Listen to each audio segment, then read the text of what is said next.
Good morning children. मैं उषा सोलंकी श्री वशिष्ठ विद्यालय से कक्षा 6 के सभी छात्रों का हिंदी द्वितीय भाषा की कक्षा में पुनः स्वागत करती हूँ। हमने पिछले वीडियो में गरिमा से पाठ 3 मुझसे कुछ मत छिपाना के बारे में जाना, पढ़ा और समझा। अभी हम पाठ के प्रश्नोत्तर के बारे में चर्चा करेंगे और जब पाठ की पीडीएफ फाइल भेजूंगी उसके साथ एक क्वेश्चन आंसर भी भेजूंगी, तो आप उसमें से पढ़कर सही से नोटबुक में लिख लीजिएगा। अभी हम पाठ के प्रश्नोत्तर की चर्चा करें ताकि आप उसे विस्तृत रूप से समझ सके। यह पहला प्रश्न है, बताइए कि प्रश्नोत्तर में पहला प्रश्न है, यह पत्र किसने किसको और कब लिखा? यह पत्र रतन जी टाटा ने अपने पुत्र जहांगीर को लिखा जब वह उच्च शिक्षा प्राप्त करने इंग्लैंड गए थे। प्रश्न दूसरा, पापा ने किस खेल का कप्तान बनने को कहा है? जैसे कि आप जानते हो, हमने पाठ पढ़ा था, तब रतन जी टाटा ने अपने बेटे को सभी खेलों में बढ़ चढ़कर हिस्सा लेने के लिए कहा था और सभी खेल के कप्तान बनने के लिए भी कहा था। तो पापा ने हर खेल में भाग लेने और उसका कप्तान बनने को कहा है। प्रश्न 3, बॉक्सिंग और नाक का क्या संबंध हो सकता है? तो बॉक्सिंग के खेल में प्रतियोगी एक दूसरे को घूंसे से मारते हैं, कहने को कहा जा रहा है। यानी रतन जी टाटा ने अपने पुत्र जहांगीर को सहपाठियों के साथ किस तरह का व्यवहार करना है ये कहा, तो उन्होंने क्या सुझाव दिया कि पिता पुत्र से सहपाठियों के सकारात्मक पहलू देखने को कहा है। यानी अपने सहपाठियों के बारे में सकारात्मक पहलू जो है, उनके पॉजिटिव पॉइंट्स है, उनको देखने के लिए कहा है और उनके बारे में पूर्वाग्रही होने की बजाय मित्रता करने की कोशिश करने के लिए कहा है। यानी उनके बारे में जो बुरी धारणा जहांगीर के मन में है, यह छोड़कर उनके साथ मित्रतापूर्ण व्यवहार करने के लिए रतन जी टाटा ने अपने पुत्र जहांगीर को यह सुझाव दिया है कि तुम उनके बारे में पूर्वाग्रही जो हो रहे हो वो छोड़ दो, बल्कि तुम उनसे मित्रता बढ़ाओ और उनके बारे में सब कुछ जानकारी प्राप्त करो। प्रश्न 3, मित्रों के विषय में जहांगीर के पिता की क्या राय क्या है वो बताइए। तो जहांगीर के पिता का विश्वास है कि यदि वे उनसे खुले दिल से बात करेंगे, यानी अपने सहपाठियों के साथ खुले दिल से बात करेंगे और उनके साथ मित्रतापूर्ण व्यवहार करेंगे, जहांगीर के पिता का विश्वास है कि यदि उनसे मित्रता करने की कोशिश करेंगे तो उनमें से कुछ लोगों को कुछ अलग तरह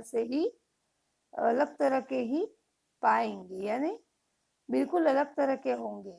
यदि उनके साथ मित्रतापूर्ण व्यवहार करने की कोशिश करेंगे तो वो अपनी मित्रता से वो सामने वाले उनके जो सहपाठी है उनको कुछ अलग तरह के ही पाएंगे, ये बात कही है।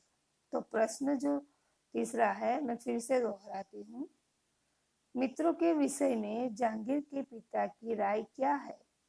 तो जहांगीर के पिता का विश्वास है कि यदि वे उनसे खुले दिल से मित्रता करने की कोशिश करेंगे तो उनमें से कुछ को बिल्कुल अलग तरह का पाएंगे। यानी मित्रतापूर्ण व्यवहार से हम सामने वाले का स्वभाव बदल सकते हैं, सामने वाले की राय को बदल सकते हैं, हमारे बारे में जो सोचते हैं उस राय को भी हम बदल सकते हैं।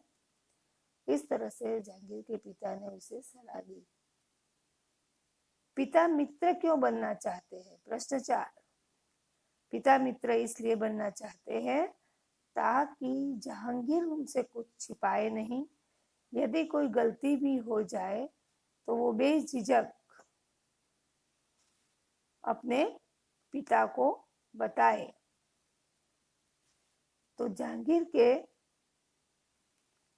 पिताजी ने उनसे मित्रता करने के लिए कहा, यानी पिता मित्र बनना चाहते हैं ताकि जैसे कि हम अपने मित्र से सभी बात शेयर करते हैं, बताते हैं, वैसे जहांगीर के पिता यह चाहते हैं कि जहांगीर भी उन्हें सभी बात बताए और यदि कभी गलती हो जाए तो उस गलती को भी बताए, उनसे छिपाए नहीं। इसलिए पिता जो है वो जहांगीर के मित्र बनना चाहते हैं। तो इस तरह ये पाठ के जो 4 है वो हमने आपको बता दिए। अब मूल्य आधारित प्रश्न है। पहला प्रश्न जो है मूल्य आधारित का, पिता से मित्र की तरफ खुलकर सभी बातें की जा सकती है, विस्तार से बताइए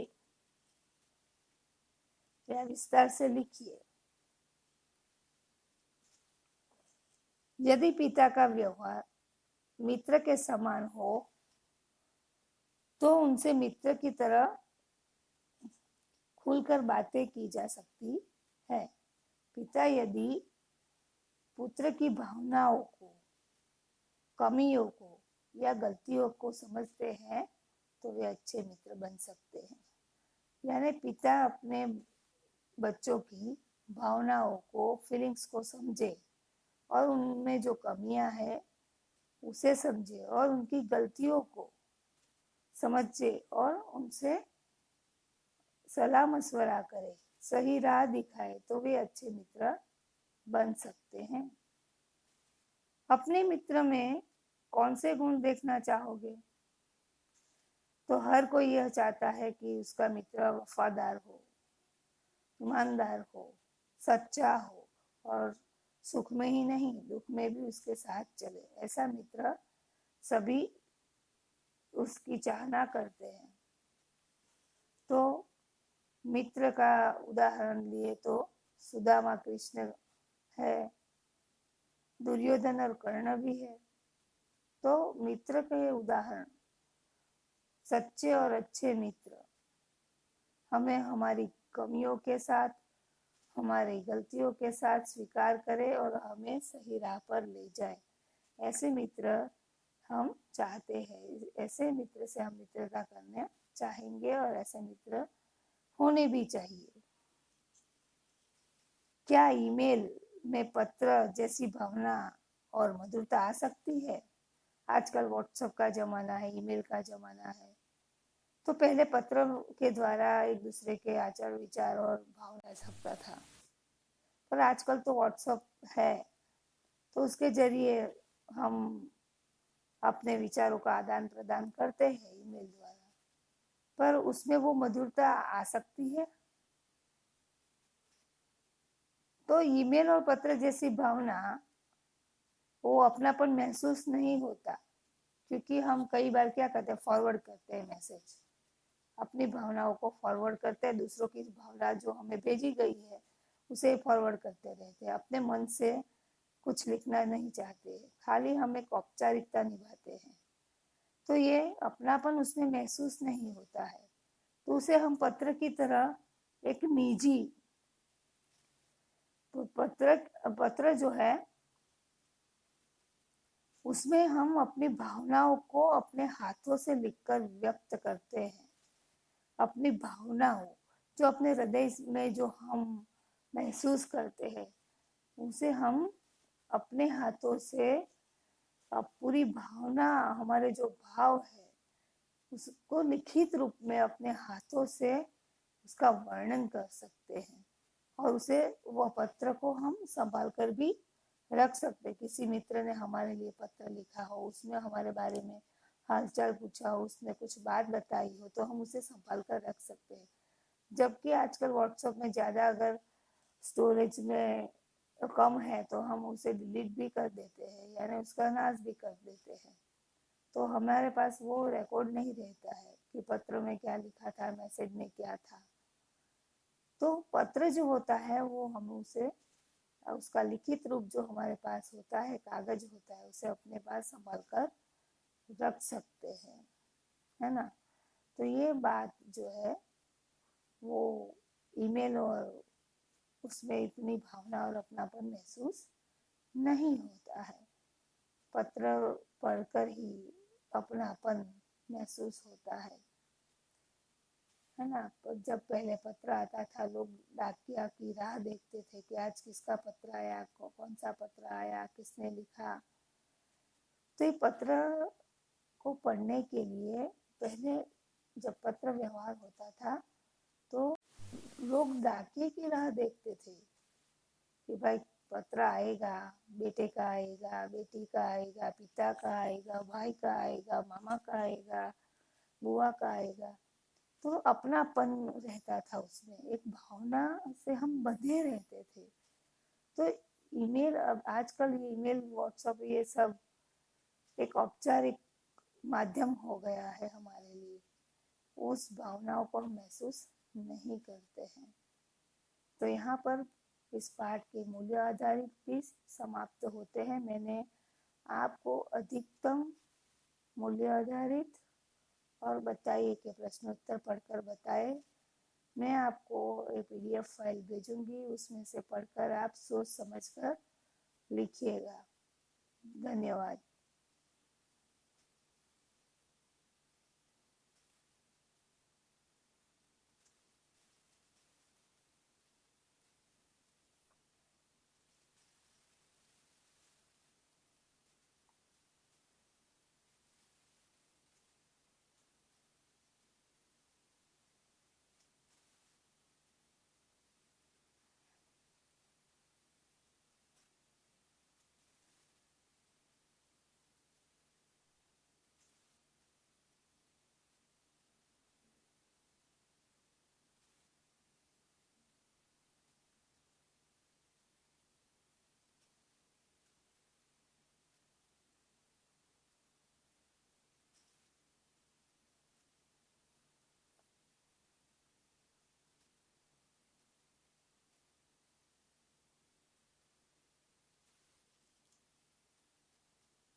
जस्ट એને જોવું હોય તો खोलनी है यार, કરીએ, આપ ખોલવાનું स्क्रीन रिकॉर्डर।